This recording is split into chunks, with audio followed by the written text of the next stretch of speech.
All right, pre-algebra.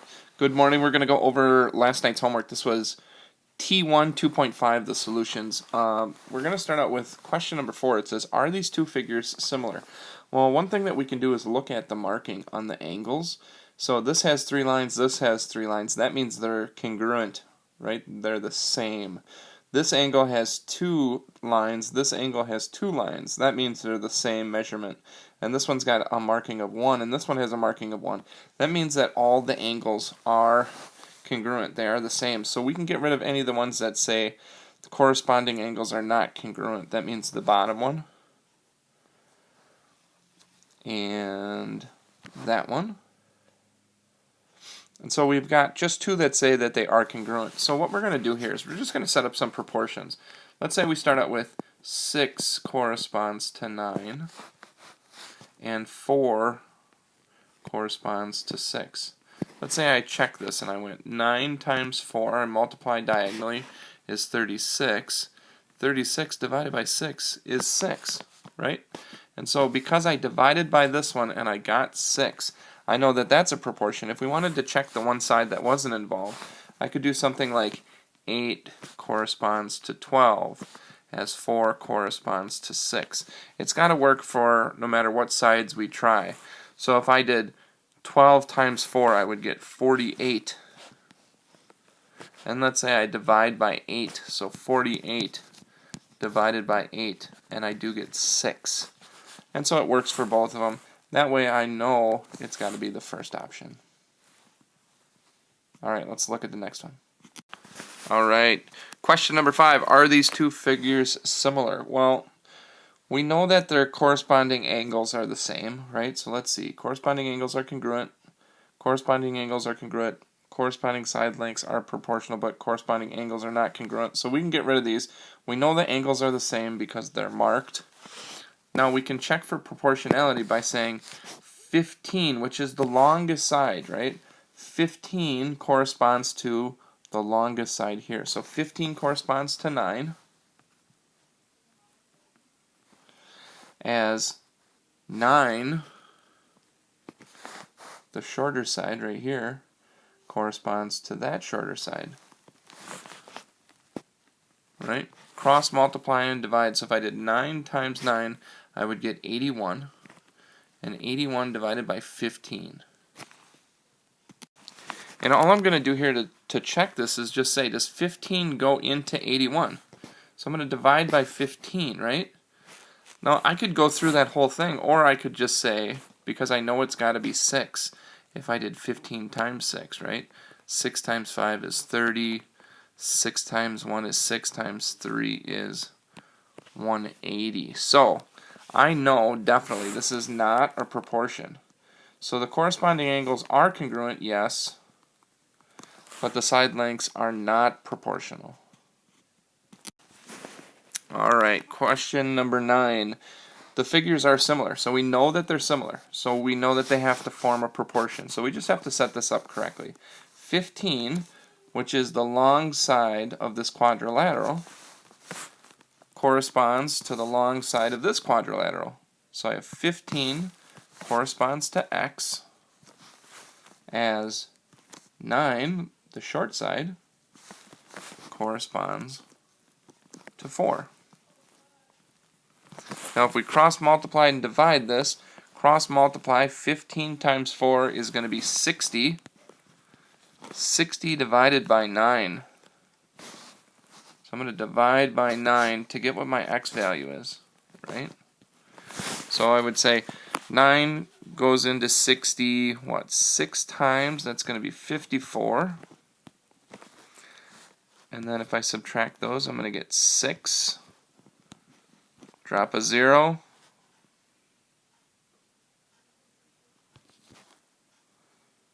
Right? 9 goes into 66. And that's going to keep going, right? The textbook wanted 6.6 repeating is the same as 6 2/3. That's what the textbook wanted. The reason why they didn't want 6.66 is because you are terminating part of the answer. 6 2/3 takes into account the 0.6 repeating all the way. Alright, that was number 9. Question number 10. They are similar. So what we're going to do is we're going to take the long side. The long side is x. X corresponds to the long side of this triangle, which is 8.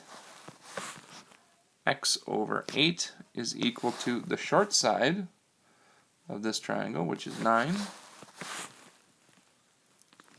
over the short side of the smaller triangle, which is 5. So I got 9 times 8, which is 72, and then I divide that by 5. So I cross multiply and then divide by 5.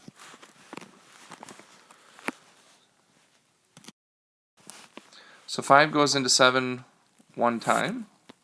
I would subtract here. I would get 2. Drop down the 2.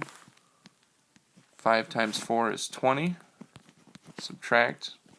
Drop down the 2.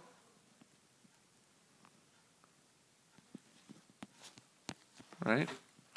5 times 4 is 20.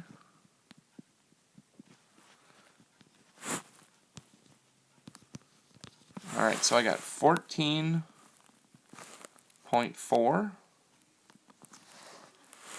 And I think the textbook would have accepted that. You could have written it as a fraction like 14 and 4/10, which would simplify to 14 and 2/5.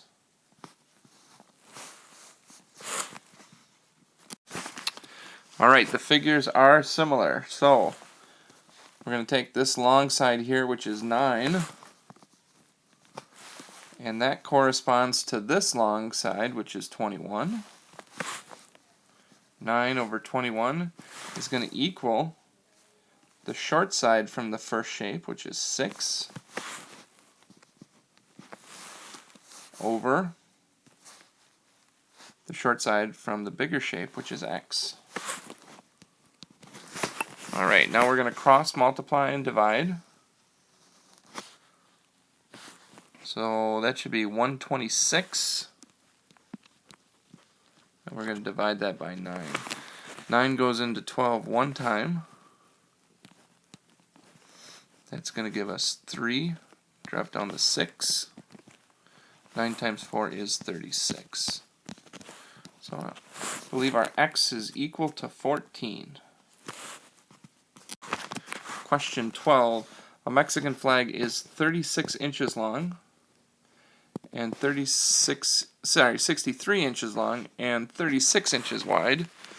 Is the drawing similar to the Mexican flag? So I'm just going to label this. The long side is 63. The short side is 36. So if we set up proportions, I would take the long side of this, which is 11. That corresponds to the long side over here, so 11 over 63. And then I have the short side of this drawing, so that's 8.5. And that corresponds to 36. Alright, so I'm going to multiply here. And you could multiply diagonally either way. But I did 11 times 36, and I got 396. Now, if I divide that by 63, I have to end up with 8.5, if it's similar. So I'm just going to use a calculator here. I've got 396 divided by 63, and I got 6.2857 and so forth, right? That is not, it is not 8.5, right? So if it's not 8.5, I know that it is not similar. On number 13, I'm going to draw a picture again. Here's a student's desk. Student's desk is 30 inches long, 18 inches wide. The teacher's desk is it's similar, but they're giving us the length of 50. So we have 50, and we're trying to figure out what that size is, right? So what we're going to do here is we're going to set up a proportion. I'm going to take the long side here. I'm going to take the long side of 30. Corresponds to this long side, which is 50. And that's going to be equal to the width from the student desk, which is 18. And that corresponds to the width from the teacher's desk, which is x. Now I'm going to cross multiply and divide. I'm going to use a calculator. So I got 50 times 18. That gives me 900. And now I'm going to divide that by 30. 900 divided by 30 gives me 30. X is equal to 30. Alright guys, that does it for the homework. Good job. And I'll talk to you guys soon.